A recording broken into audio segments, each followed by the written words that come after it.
नमस्कार बच्चों, हमने संघवाद नाम का यह अध्याय प्रारंभ किया था राजनीति विज्ञान कक्षा 10वीं के लिए।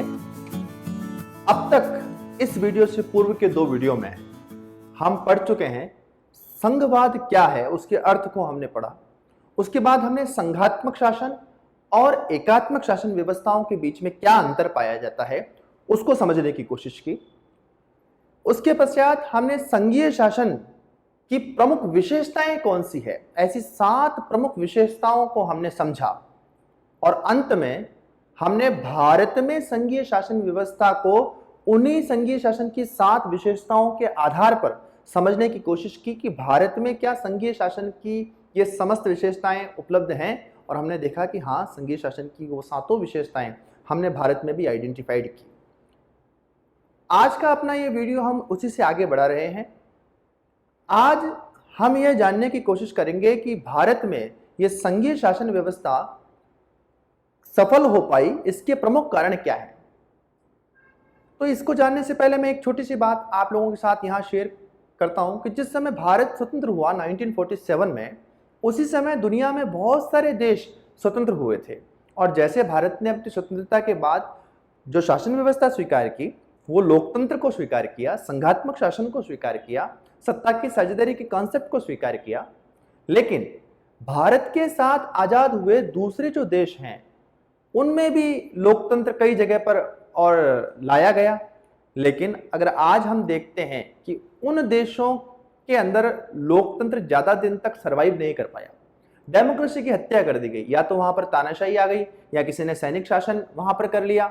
लेकिन लोकतंत्र उतना प्रभावी रूप से आगे नहीं बढ़ पाया जितना भारत में 1947 के बाद से लेकर आज तक की अगर हम स्थिति देखते हैं, आज तक की लोकतंत्र की यात्रा अगर हम देखते हैं, तो भारत में लगातार लोकतंत्र सफल होता जा रहा है, लोकतंत्र और अधिक प्रभावी होता जा रहा है।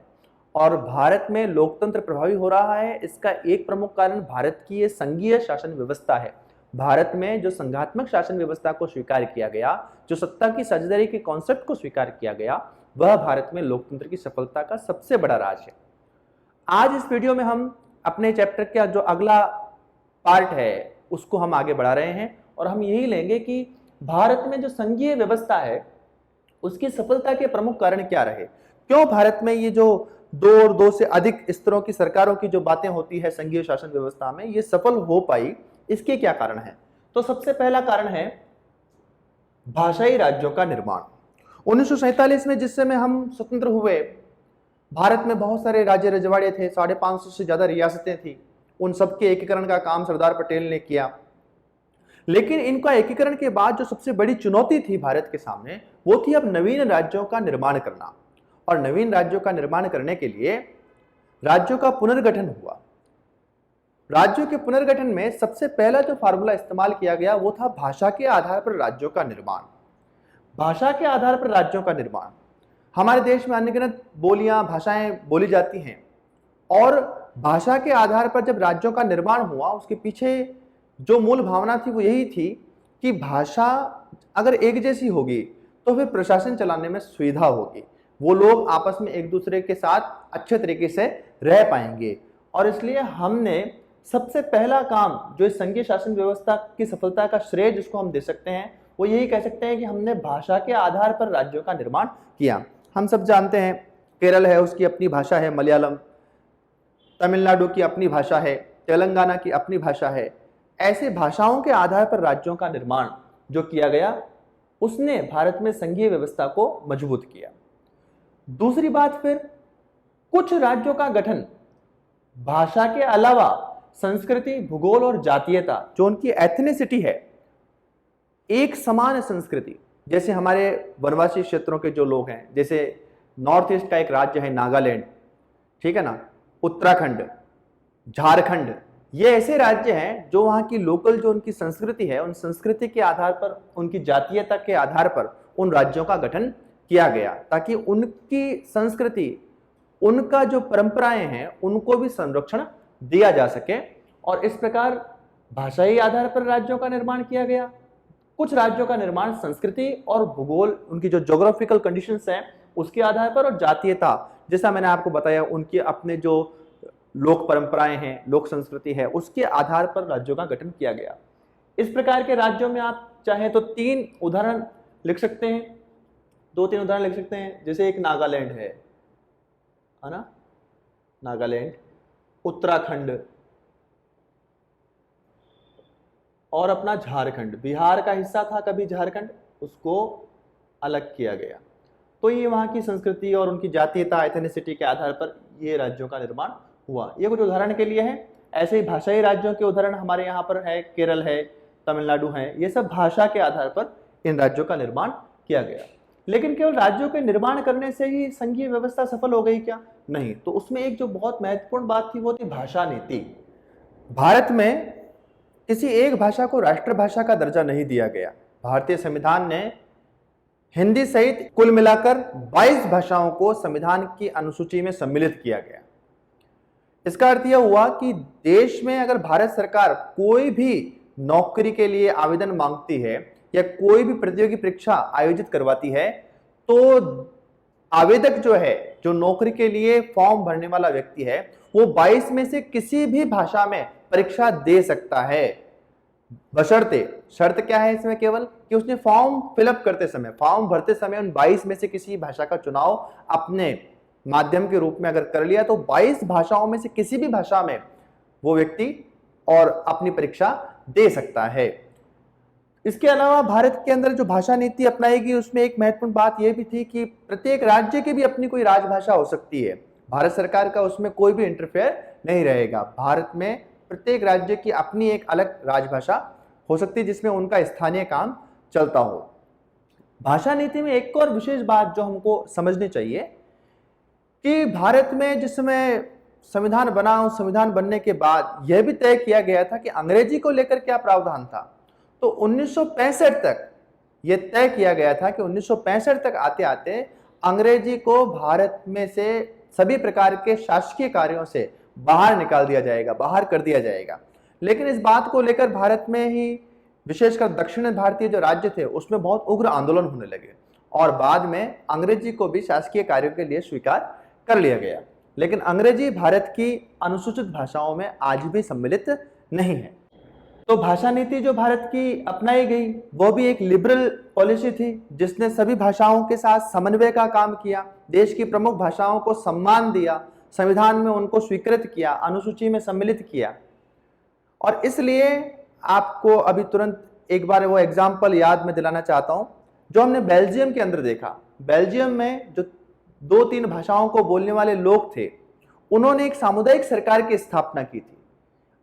एक भाषा को बोलने वाले लोग अपनी एक सरकार का चुनाव करते थे, वो देश में कहीं भी रहते हों, उसके लिए सामुदायिक सरकार इस्तेमाल हुआ था। लेकिन हमारे यहाँ पर सामुदायिक सरकार नहीं बनाएगी, सरकार सबकी है, लेकिन राज्यों का निर्माण भाषा के आधार पर कर दिया गया ताकि वहां के लोगों को प्रशासनिक सुगमता हो और वो लोग एक दूसरे के साथ अच्छे तरीके से जुड़कर रह सके। फिर चौथा जो विशेष कारण रहा जिसने भारत की संघीय व्यवस्था को मजबूत किया, वो था केंद्र व राज्यों के संबंधों में आए व्यापक बदलाव। भारत में ये जो 2 स्तरों की सरकारें रही है, केंद्र सरकार और राज्य सरकार। अगर हम अभी तक के भारत की स्वतंत्रता के बाद से लेकर अब तक का अगर एक अतीत देखें तो हम देखेंगे कि बहुत लंबे समय तक, हमारे आजादी के इस पूरे समय में बहुत लंबे समय तक किसी एक ही बड़ी पार्टी का शासन और संपूर्ण देश भर में रहा। कोई एक पार्टी ही सरकारें बनाती आई थी, वह पूर्ण बहुमत की सरकारें बनाती आई थी। और कई बार तो ऐसा ही हुआ अधिकांश समय में कि भारत के अधिकांश राज्यों में भी उसी पार्टी का शासन है जिस पार्टी का शासन केंद्र में है। इसके कारण से कई बार भारत की केंद्र सरकार ने राज्यों को मनचाहे ढंग से और भंग करने के भी प्रयत्न किए। चुनी हुई सरकारों को असंवैधानिक रूप से और अपदस्थ करने के भी प्रयास भारत में हुए और ऐसी स्थिति में केंद्र के द्वारा राज्यों को तरजीह कम दिया जाता था, वेटेज कम किया जाता था। कई बार राज्यों को जो अधिकार प्राप्त थे, राज्य उनका अच्छे तरीके से उपयोग भी नहीं कर पाते थे। केंद्र सरकार को क्योंकि सरकार बनाने के लिए राज्यों की विशेष आवश्यकता नहीं पड़ती थी क्योंकि एक ही पार्टी को बहुमत मिल जाता था। लेकिन 1990 का जो टाइम पीरियड है, 1990 के बाद भारत के राजनीतिक मानचित्र में एक अलग परिवर्तन हुआ। 1990 के बाद का जो दशक आया वो आया गठबंधन सरकारों का। 1990 के बाद किसी एक पार्टी को बहुमत मिलना वो लगभग चुनावों में बंद ही हो गया। किसी एक पार्टी को जनता पूर्ण बहुमत देने की स्थिति में नहीं थी और ऐसी स्थिति में क्या हुआ, गठबंधन सरकारें बनने लगी। गठबंधन सरकार क्या होती है उसको हमारी किताब में अलग से शब्द के रूप में भी परिभाषित किया गया है। जब किसी एक पार्टी को, किसी एक राजनीतिक दल को पूर्ण बहुमत नहीं मिलता, पूर्ण बहुमत अर्थात सरकार बनाने के लिए जितनी सीटें चाहिए होती है उतनी सीटें जब किसी एक पार्टी को नहीं मिलती, तो फिर उस मैजिक फिगर को, उस सरकार बनाने वाले आंकड़े को प्राप्त करने के लिए दो या दो से अधिक दल मिलकर गठबंधन करते हैं और उस आंकड़े तक पहुंचकर सरकार का निर्माण कर लेते हैं। ऐसी दो या दो से अधिक दलों के द्वारा मिलकर बनाई गई सरकारें गठबंधन सरकार कहलाती है। तो 1990 के बाद की स्थिति क्या थी? 1990 के बाद इस प्रकार की गठबंधन सरकारों का दौर आ गया और देश भर में जो अलग अलग राज्य थे उन राज्यों में जो क्षेत्रीय दल थे उन क्षेत्रीय दलों को वेटेज मिलने लगा। जो राजस्थान की क्षेत्रीय पार्टियां जिनका अस्तित्व केवल राजस्थान में हुआ करता था, या दक्षिण भारत की अलग अलग राज्यों की पार्टियां जिनका अस्तित्व, जिनकी ताकत केवल उनके राज्यों में ही थी, केंद्र में सरकार बनाने के लिए भी उन क्षेत्रीय दलों की आवश्यकता बड़ी पार्टियों को पड़ने लगी। और ऐसी स्थिति में क्या हो गया, तो जो केंद्र सरकार बनाने के लिए बड़ी पार्टियां थी उनको राज्यों की पार्टी का सहयोग गठबंधन सरकार बनाने के लिए लेना पड़ा और इसने केंद्र और राज्यों के बीच में एक बाउंडनेस, एक निकटता, उसका अनुभव भारत में इस गठबंधन सरकार के बाद होने लगा। यानी कि जो बड़ी पार्टियां हैं उनको भी छोटी पार्टियों की, राज्य स्तरीय पार्टियों की आवश्यकता पड़ने लगी, जिससे राज्यों को भी वेटेज केंद्र सरकार में मिलने लगा और इसके कारण से केंद्र और राज्यों के बीच के जो संबंध है ये और घनिष्ठ होने लग गए। तो ये चार बिंदु हमने पढ़े किसके, भारत में जो संघीय व्यवस्था है वो और अधिक सफल हो पाई, प्रभावी हो पाई। उसके प्रमुख कारण क्या थे? तो पहला था भाषाई राज्यों का निर्माण। हमने भाषा के आधार पर ही राज्यों का निर्माण किया, जिससे उनके बीच में जो भाषा को लेकर तनाव था वह निर्माण नहीं हो सका। कुछ राज्यों का निर्माण उनकी संस्कृति के आधार पर भी किया गया ताकि उनको भी सम्मान दिया जाए भारत राष्ट्र में। भाषा नीति, किसी एक भाषा को राजभाषा मानने की बजाय 22 भाषाओं को भारत के संविधान की अनुसूची में सम्मिलित किया गया, जिसमें सभी लोग अपनी प्रतियोगी परीक्षाएं दे सकते हैं, उन भाषाओं के अंदर पेपर दे सकते हैं अगर उन्होंने उसको विकल्प के रूप में चुना हो तो। और चौथा, केंद्र व राज्यों के संबंधों में जो निकटता आई गठबंधन सरकार का जो दौर था उसके बाद 1990 के बाद, इन सब कारणों ने भारत में संघीय व्यवस्था को सफल करने में महत्वपूर्ण भूमिका अदा की। हम आगे पढ़ते हैं। हमारा जो अगला है टॉपिक वो है सत्ता का विकेंद्रीकरण। सत्ता का विकेंद्रीकरण। विकेंद्रीकरण का मतलब क्या होता है? डिसेंट्रलाइजेशन। किसी चीज को जब हम बांटने लगते हैं तो उसको विकेंद्रीकरण कहते हैं, और जब हम किसी चीज को इकट्ठा कर लेते हैं एक जगह, ताकत को इकट्ठा कर लेना, उसको कहते हैं केंद्रीयकरण, सेंट्रलाइजेशन। सेंट्रलाइजेशन एक जगह इकट्ठा करना और डिसेंट्रलाइजेशन यानी विकेंद्रीकरण, सत्ता को बांट देना। तो यहां हम अब पढ़ रहे हैं सत्ता का विकेंद्रीकरण। यह सत्ता का विकेंद्रीकरण जो शब्द इस्तेमाल हुआ वह इस्तेमाल हुआ जब केंद्र और राज्य सरकारें, सेंट्रल गवर्नमेंट और स्टेट गवर्नमेंट, केंद्र और राज्य सरकारें अपनी शक्तियों को तीसरे स्तर की सरकार के साथ साझा करने लगती है, स्थानीय स्वशासन की इकाइयों के साथ बांटती है। तो इसके लिए शब्द इस्तेमाल हुआ सत्ता का विकेंद्रीकरण। कब? तो एक बार हम वापस यहां पर ध्यान कर लें। केंद्रीकरण शब्द मतलब इसका अर्थ क्या है? जब केंद्र सरकार, हम सब जानते हैं सबसे बड़े लेवल की सरकार होती है, और दूसरे लेवल की सरकार क्या होती है? राज्य सरकार। तो जब ये केंद्र सरकार और राज्य सरकार दोनों ही अपनी शक्तियों को स्थानीय स्वशासन के साथ बांटता है, स्थानीय स्वशासन की इकाइयों, स्वशासन, स्थानीय स्वशासन की इकाइयों के साथ बांटती है, केंद्र सरकार और राज्य सरकार अपनी शक्तियों को जब स्थानीय स्वशासन की इकाइयों के साथ बांटती है, इस कॉन्सेप्ट को हम कहते हैं सत्ता का विकेंद्रीकरण। स्थानीय स्वशासन क्या है वो अभी हम आगे पढ़ने वाले हैं। स्थानीय स्वशासन मतलब नगरों और गांवों की सरकारें। अभी इतना समझिए, नगरों और गांवों की सरकारें, उनके साथ जब केंद्र और राज्य सरकार अपनी शक्तियों को बांटती है, उसके लिए शब्द इस्तेमाल होता है सत्ता का विकेंद्रीकरण। ठीक है, सत्ता का विकेंद्रीकरण का अर्थ आपने समझ लिया।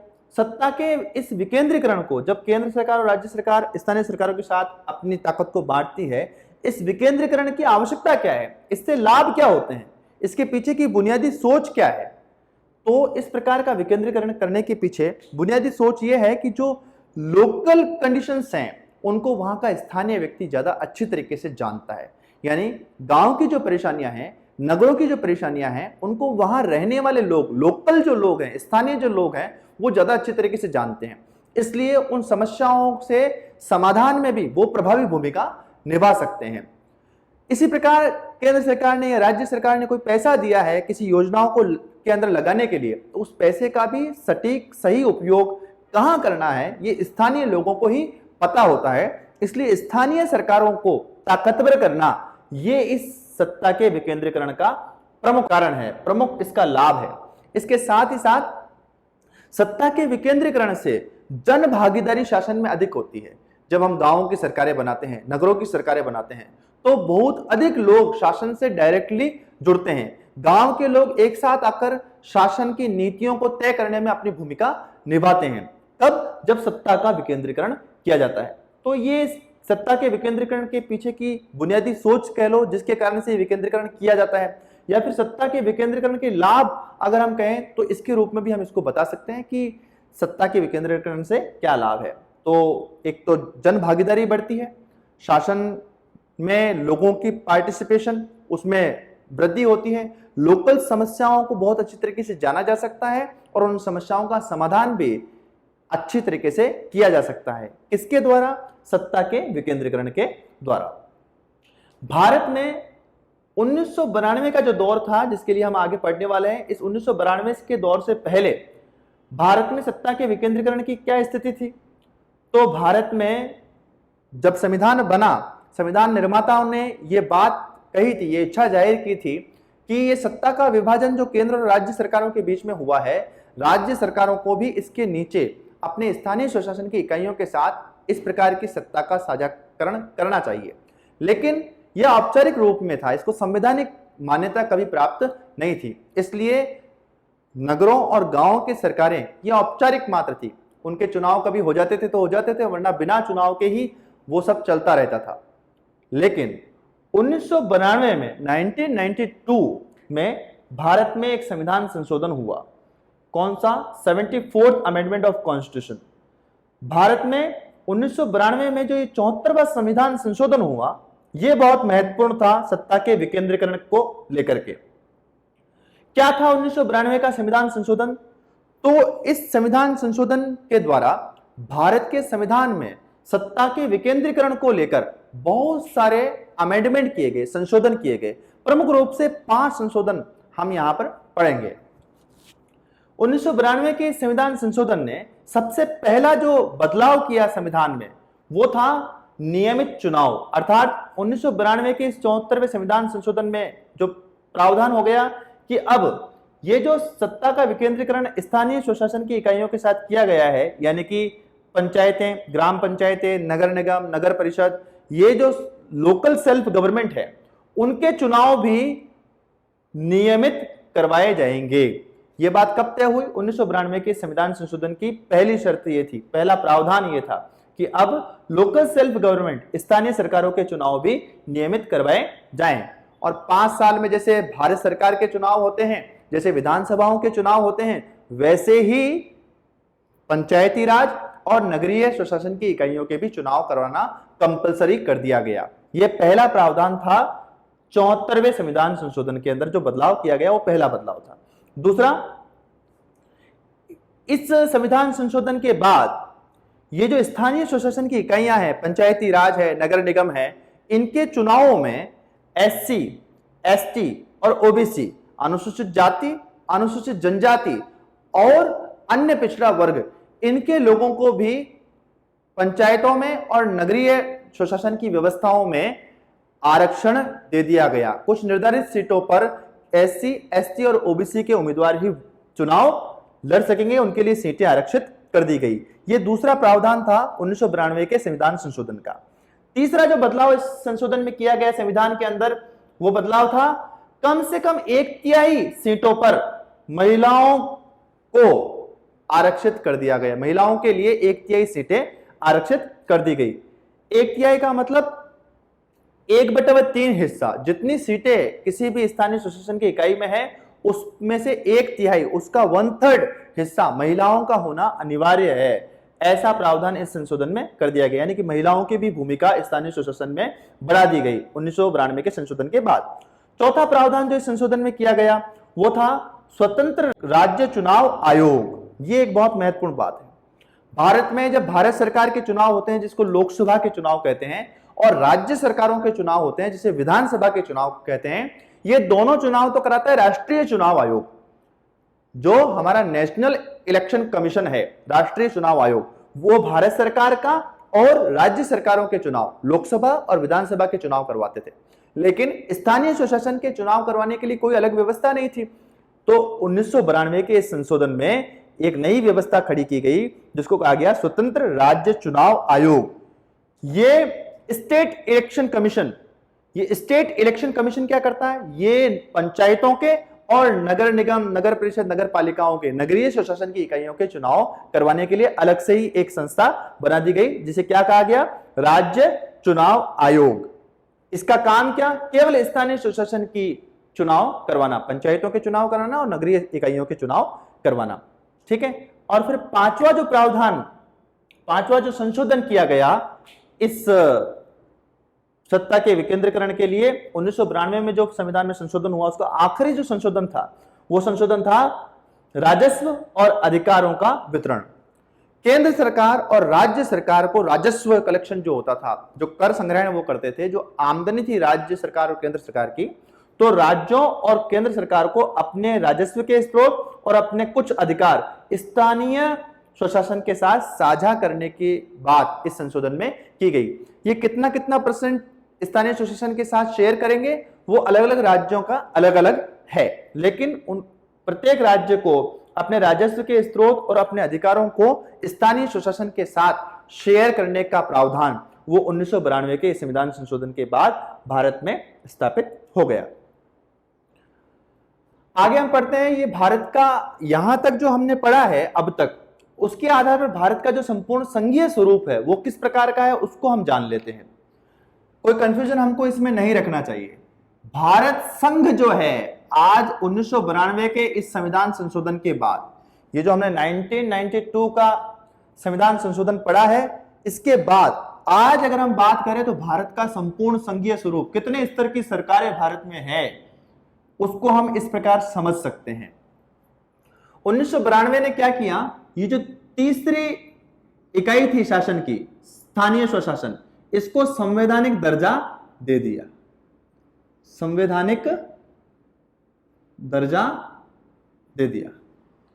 और स्थानीय स्वशासन को संवैधानिक दर्जा 1992 में मिलने के बाद आज वर्तमान में भारत का संघीय स्वरूप कैसा है? तो आज भारत में 3 स्तर की सरकारें हैं। सबसे पहला है केंद्र सरकार, जो संपूर्ण राष्ट्र की सरकार है, संपूर्ण देश की सरकार है, संपूर्ण देश पर शासन करती है केंद्र सरकार। केंद्र सरकार के अधीन भारत के जो आज वर्तमान में 28 राज्य हैं, उन 28 राज्यों की अपनी सरकारें हैं जो राज्य सरकार के नाम से जानी जाती है। जैसे राजस्थान की अपनी सरकार है, राजस्थान सरकार, उसके लिए विधानसभा के चुनाव होते हैं। केंद्र सरकार के लिए लोकसभा के चुनाव होते हैं। ठीक है ना। ऐसे ही उसके बाद जो राज्य सरकारें हैं, उन राज्य सरकारों के नीचे जो तीसरे स्तर की सरकार है वो है हमारी स्थानीय स्वशासन। उस तीसरे स्तर की सरकार के लिए शब्द इस्तेमाल होता है स्थानीय स्वशासन। अंग्रेजी में इसके लिए शब्द है local self government. Local self government, स्थानीय स्वशासन। इसको स्वशासन नाम ही क्यों दिया गया? क्योंकि गांव की पंचायत होती है, उसके इलेक्शन होते हैं, गांव के लोग उनका अपना ही शासन खड़ा करते हैं, स्वयं ही वोट देते हैं, स्वयं ही अपनी पंचायत को चुनते हैं, इसलिए उसको कहा गया स्वशासन। उनके अपने ही लोग होते हैं, सब एक दूसरे को जानते हैं। ठीक है ना। तो ये तीसरा स्तर है। भारत में सरकार के कितने स्तर हैं? 3 स्तर हैं, केंद्र सरकार, राज्य सरकार और स्थानीय स्वशासन। अब ये जो स्थानीय स्वशासन है, जो भारत में शासन का तीसरा स्तर है, ये स्थानीय स्वशासन 2 प्रकार का होता है। स्थानीय स्वशासन 2 प्रकार का है। एक है ग्रामीण स्थानीय स्वशासन, गांवों के लिए, रूरल एरियाज के लिए, और दूसरा है नगरीय स्थानीय स्वशासन। तो स्थानीय स्वशासन दो प्रकार के हैं, एक ग्रामीण स्थानीय स्वशासन और दूसरा नगरीय स्थानीय स्वशासन। तो जो ग्रामीण स्थानीय स्वशासन है उसके लिए यह शब्द भी प्रयुक्त होता है पंचायती राज व्यवस्था। पंचायती राज व्यवस्था, क्योंकि ये सारी व्यवस्था कैसी है, गांव के अंदर पंचायत आधारित व्यवस्था है, इसलिए इसको पंचायती राज व्यवस्था का नाम भी दिया गया है। ग्रामीण स्थानीय स्वशासन पंचायती राज के रूप में भी जाना जाता है। किस प्रकार का है स्वरूप, उसको भी हम बहुत संक्षेप में समझ लें। ग्रामीण स्थानीय स्वशासन में कुल मिलाकर 4 इकाइयां हैं। इन 4 इकाइयों को हम अच्छे तरीके से समझें। सबसे छोटी इकाई ग्रामीण स्थानीय स्वशासन की सबसे छोटी इकाई है ग्राम सभा। ग्राम सभा क्या होती है? ग्राम सभा के चुनाव नहीं होते। प्रत्येक गांव में ऐसा प्रत्येक व्यक्ति जिसने 18 साल की उम्र पूरी कर ली है, यानी जो वयस्क हो गया है और जिसका नाम गांव की मतदाता सूची में सम्मिलित हो गया है, ऐसा प्रत्येक व्यक्ति जिसका नाम मतदाता सूची में सम्मिलित हो गया है, वो प्रत्येक व्यक्ति गांव की ग्राम सभा का सदस्य होता है। ये ग्राम सभा का जो सदस्य हैं वो ग्राम पंचायतों के चुनाव करते हैं। तो इसके चुनाव होते हैं, ग्राम पंचायत के चुनाव होते हैं। ग्राम पंचायत में सरपंच के चुनाव भी होते हैं। ग्राम पंचायत का जो प्रमुख होता है वो कहलाता है सरपंच। ग्राम पंचायत का प्रमुख क्या कहलाता है? सरपंच कहलाता है। ठीक है ना। इस सरपंच के चुनाव होते हैं और साथ ही साथ वार्ड पंच के भी चुनाव होते हैं, पंचों के भी चुनाव होते हैं। ये कौन करता है सरपंच का चुनाव? तो ग्राम सभा के लोग करते हैं, क्योंकि ग्राम सभा में कौन होते हैं? वे प्रत्येक व्यक्ति जो मतदाता सूची में जिनका नाम दर्ज है। तो ग्राम सभा ग्राम पंचायत का चुनाव करती है और ग्राम पंचायत का जो प्रमुख होता है वो सरपंच कहलाता है। कई बार ग्राम पंचायतें जो होती है वो 2 या 2 से अधिक गांव भी इसमें सम्मिलित हो सकते हैं। प्रत्येक गांव की ग्राम पंचायत हो ऐसा जरूरी नहीं है। 2, 3, 4 गांवों के भी, आसपास के गांवों को मिलाकर के भी एक ग्राम पंचायत बनाई जा सकती है और ग्राम पंचायत का प्रमुख सरपंच होता है। इसके चुनाव होते हैं। ऐसे ही ग्राम पंचायत के जो चुने हुए सदस्य होते हैं वो ग्राम पंचायत के चुने हुए सदस्य पंचायत समिति के सदस्यों का चुनाव करते हैं। पंचायत सदस्य के समिति के सदस्यों का चुनाव करते हैं। ग्राम पंचायत के जिन लोगों को ग्राम सभा चुनती है उसके जो लोग हैं, वो चुने हुए जो प्रतिनिधि हैं ग्राम पंचायत के, वो लोग पंचायत समिति के चुनाव करते हैं, पंचायत समिति के सदस्यों को चुनते हैं। पंचायत समिति कहां होती है? तो प्रत्येक उपखंड स्तर पर, खंड स्तर पर या ब्लॉक, जिसको लिए अंग्रेजी में शब्द इस्तेमाल होता है, ब्लॉक लेवल पर कुछ गांवों का, कुछ ग्राम पंचायतों को, 2, 3, 4, 5 ग्राम पंचायतों को मिलाकर पंचायत समिति बनती है खंड स्तर पर। एक खंड की जितनी भी ग्राम पंचायतें होती हैं उन सबको मिलकर पंचायत समिति बनती है। इस पंचायत समिति के सदस्यों का चुनाव ग्राम पंचायत के चुने हुए प्रतिनिधि करते हैं। और फिर किसी भी डिस्ट्रिक्ट में, किसी भी जिले में सबसे बड़े स्तर की जो सरकार होती है वो होती है जिला परिषद। ठीक है ना। ग्रामीण क्षेत्र की सबसे बड़ी सरकार होती है जिला परिषद। इस जिला परिषद में कौन कौन सम्मिलित होते हैं? तो जिला परिषद के सदस्यों का चुनाव भी होता है, सदस्यों का चुनाव होता है। एक तो जो अलग अलग वार्ड होते हैं उन वार्डों से जिला परिषद सदस्यों का सीधा चुनाव होता है, जिसमें ग्राम सभा के जो सब ग्राम सभाओं के जो लोग हैं वो डायरेक्ट वोटिंग करके जिला परिषद के सदस्यों का चुनाव करते हैं। जिला परिषद का जो प्रमुख बनता है वो जिला प्रमुख कहलाता है। जिला प्रमुख कहलाता है। जिला प्रमुख, जिला परिषद का प्रमुख क्या कहलाता है? जिला प्रमुख कहलाता है। ये जो सदस्य चुनकर आते हैं उन सदस्यों में से ही किसी एक को जिला परिषद का प्रमुख बना दिया जाता है, जो जिला प्रमुख के नाम से जाना जाता है। ठीक है ना। तो ये है हमारी ग्रामीण स्थानीय स्वशासन की इकाई। हम पढ़ रहे थे भारत के संघीय स्वरूप को। सबसे बड़ी स्तर की सरकार केंद्र सरकार, केंद्र सरकारों के नीचे हमारे 28 राज्यों की अपनी 28 सरकारें हैं। उन 28 राज्यों के अंदर सबकी अपनी स्थानीय स्वशासन की इकाइयां हैं और वो स्थानीय स्वशासन की जो सरकार है तीसरे स्तर की, वो 2 प्रकार की होती है, ग्रामीण स्थानीय स्वशासन और नगरीय स्थानीय स्वशासन। ग्रामीण स्थानीय स्वशासन को पंचायती राज व्यवस्था कहते हैं। ये पंचायती राज व्यवस्था के अंदर ये 4 स्तर शामिल हैं। एक है ग्राम सभा, इसके चुनाव नहीं होते, सभी मतदाता जो गांव के हैं वो ग्राम सभा के हिस्से होते हैं। ग्राम सभा नियंत्रण रखती है, ग्राम सभा नियंत्रण रखती है ग्राम पंचायत के ऊपर और ग्राम पंचायत के चुनाव में भाग भी लेती है। ग्राम पंचायत का प्रमुख सरपंच कहलाता है। 2, 3, 4 ग्राम पंचायतों को मिलाकर पंचायत समिति बनती है। किस स्तर पर? खंड या उपखंड स्तर पर, ब्लॉक लेवल पर, ठीक है। और फिर ऐसी पंचायत समितियों, सभी पंचायत समितियों को एक जिले में मिलाकर जिला परिषद बनती है। जिला परिषद के भी चुनाव होते हैं सदस्यों के, वो चुने हुए सदस्यों में से एक को जिला प्रमुख बना लिया जाता है, प्रमुख चुन लिया जाता है, जिसको जिला प्रमुख कहते हैं, ठीक है। दूसरी तरफ है हमारा नगरीय स्थानीय स्वशासन। नगरों की क्या स्थिति है, अर्बन एरियाज में कैसा होता है? तो अर्बन एरिया में 3 प्रकार के इकाइयां गठित हो सकती हैं। एक है नगर पालिका, जो छोटे छोटे शहर है, कस्बे जैसे जो शहर है, छोटे शहर है, जिनकी आबादी लगभग 50,000 से लेकर 1 लाख तक होती है, जिनकी आबादी 1 लाख जनसंख्या तक, जिन शहरों की, छोटे शहरों की आबादी जिनकी 1 लाख संख्या तक होती है, वहां पर नगर पालिका बनाया जाता है। डायरेक्ट चुनाव होते हैं नगर पालिका के, एक नगर में उसमें रहने वाले जितने भी मतदाता हैं वो सब को वोट करते हैं अपने पार्षदों का, उससे पालिका बनती है। और ऐसी जो नगर पालिका होती है उसका जो प्रमुख होता है उसको नगर पालिका अध्यक्ष कहते हैं, नगर पालिका अध्यक्ष कहते हैं। ऐसे ही 1 लाख से ज्यादा लेकिन 5 लाख तक, 1 लाख से अधिक और 5 लाख तक की जनसंख्या वाले जो शहर होते हैं वहां पर नगर परिषद के चुनाव होते हैं, वहां नगर परिषद बनाई जाती है। और ये जो नगर परिषद है, इस नगर परिषद का जो प्रमुख होता है वो सभापति कहलाता है, सभापति कहलाता है, ठीक है।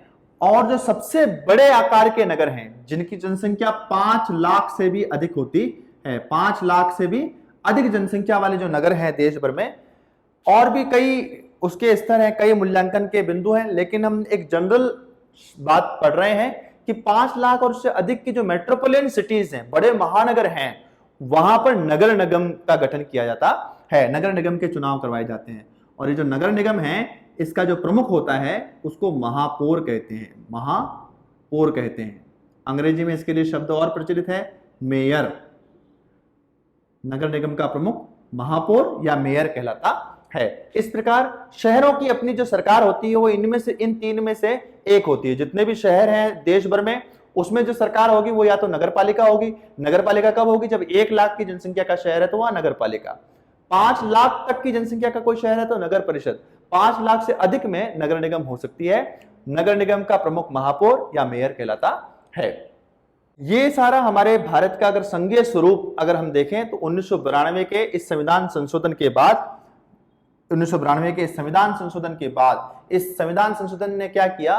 स्थानीय स्वशासन को संवैधानिक दर्जा दे दिया, यानी कि संवैधानिक बाद इसको वैधानिक कर दिया। इसके चुनाव होने ही चाहिए, नियमित चुनाव कराने के लिए स्वतंत्र राज्य निर्वाचन आयोग, चुनाव आयोग बना दिया गया। ये जो सारी चीजें 1992 के संविधान में हुआ संशोधन, उसके बाद स्थानीय स्वशासन भारत के संघीय स्वरूप का एक महत्वपूर्ण अविभाज्य अंग बन गया है। और आज की तारीख में भारत का संघीय स्वरूप इस प्रकार का है। यहां एक प्रश्न उठता है कि क्या ये स्थानीय जो स्वशासन था, इस स्थानीय सरकारों को संवैधानिक दर्जा देने से लोकतंत्र मजबूत हुआ है? इस प्रकार का एक बात उठता है कि ये जो स्थानीय सरकारें हमने बनाई हैं, उन स्थानीय सरकारों को लोकतांत्रिक दर्जा देने पर, संवैधानिक दर्जा देने के बाद क्या हमारा लोकतंत्र मजबूत हुआ है? तो हम कह सकते हैं कि हाँ, स्थानीय स्वशासन को संवैधानिक दर्जा प्राप्त होने के बाद, जैसे ही संविधान में ये दर्ज हो गई 1992 के संविधान के बाद, जैसे ही इनको ताकत मिली है, वैसे ही हमारे देश के अंदर लोकतंत्र और अधिक मजबूत हुआ है। इसके लिए हम 3 लॉजिक दे सकते हैं। पहला कि दुनिया में लोकतंत्र का यह सबसे बड़ा प्रयोग है। इतने बड़े स्तर पर स्थानीय स्वशासन की इकाइयों के लिए चुनाव कंडक्ट कराना, यह अपने आप में लोकतंत्र की सबसे बड़ी जीत है। इसने लोकतंत्र को और ताकतवर किया है। निचले लेवल की गवर्नमेंट, बिल्कुल गांव की जो सरकार है, उस गांव की सरकार के लिए भी भारत में आज वोटिंग होती है। इसने लोकतंत्र की ताकत को बढ़ाया है। दूसरा एक प्रमुख तर्क यह भी है कि आज देश भर में जो चुने हुए प्रतिनिधि हैं, जिनको जनता ने वोट डालकर इलेक्टेड किया है, ऐसे चुने हुए प्रतिनिधियों की संख्या इस स्थानीय स्वशासन के कारण से आज कितनी हो गई? 36 लाख लोगों का चुनाव होता है। जब ग्राम पंचायतों का और नगर निगम की इन सारी इकाइयों के चुनाव हो जाते हैं तो देश में चुने हुए प्रतिनिधियों की संख्या 36 लाख है। जो दुनिया में कई देश हैं जिनकी जनसंख्या 36 लाख नहीं है, ठीक है ना। इतना बड़ा एक लोकतांत्रिक ढांचा हमारे देश में इस स्थानीय स्वशासन के कारण से खड़ा हो गया। और तीसरा और महत्वपूर्ण बात है कि जो महिलाएं हैं, उन महिलाओं को एक बहुत बड़ा प्रतिनिधित्व इन स्थानीय स्वशासन की इकाइयों में दे दिया गया है, जिसके कारण से आज भारत में, जिसके लिए लोग कहते हैं कि भारत में महिला ज्यादा खुलापन नहीं है, वो बाहर नहीं निकलती है, लेकिन स्थानीय स्वशासन की इकाइयों का चुनाव की अगर हम बात करें तो आज देश में ये जो 36 लाख प्रतिनिधि इसमें चुने जाते हैं, इसमें लगभग 10 लाख से ज्यादा तो महिला जनप्रतिनिधि होती है। यानी कि स्थानीय स्वशासन ने महिलाओं की भूमिका और SC, ST, OBC जैसे जो कमजोर वर्ग हैं उनका भी प्रतिनिधित्व शासन कार्यों में बढ़ा दिया है। और इन सब बातों से ये बात सिद्ध होती है कि स्थानीय सरकारों ने, ये जो सारा ढांचा है, इन स्थानीय सरकारों ने भारत में लोकतंत्र को और अधिक मजबूत कर दिया है। तो बच्चों, ये इस प्रकार हमारा ये संपूर्ण जो पाठ है, जिसको संघवाद नाम से हमने पढ़ा है, अध्याय 2, ये आज संपूर्ण होता है। आपको इस पाठ में अगर कोई प्रश्न आपके हो तो आप जरूर कमेंट बॉक्स में लिखिए। उनको इसके बाद वाला जो अंतिम अंक है, जिसमें हम केवल प्रश्नोत्तरों के माध्यम से इस संपूर्ण पाठ को वापस रिवीजन करने वाले हैं, उसमें आपका कोई अच्छा प्रश्न होगा, उसको भी हम उसमें सम्मिलित करेंगे। नोट्स प्राप्ति के लिए दिए गए व्हाट्सएप नंबर पर संपर्क करें। धन्यवाद।